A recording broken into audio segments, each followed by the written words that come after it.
Hi, I'm James from Miller Weldmaster. Today I'm going to be showing you the Miller RFlex. Right now I'm set up to do an overlap.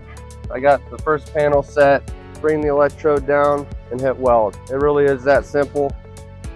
Hi, my name is Brian with Miller Weldmaster, and this is the 112 machine, and I'm going to show you how to weld a zipper. I'm going to insert our zipper into the guide, bring our weld roller down like that, turn my vacuum on, and hit go.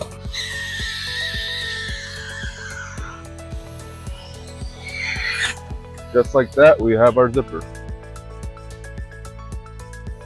Hi, I'm Mason at the ATA Expo, and I'll be running inflatable rings today on our T300 Extreme.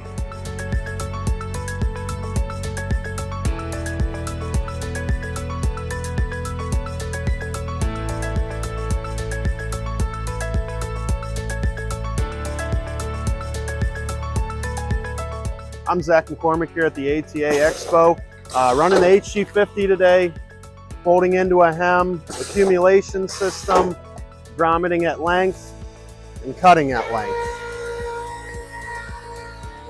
Hey everybody, Jason Davis, Miller Weldmaster. I want to thank everybody for stopping out at ATA 2025 Indianapolis. It was great meeting new faces, great seeing old faces. It was a great time, great association. We look forward to seeing you in Orlando in 2026.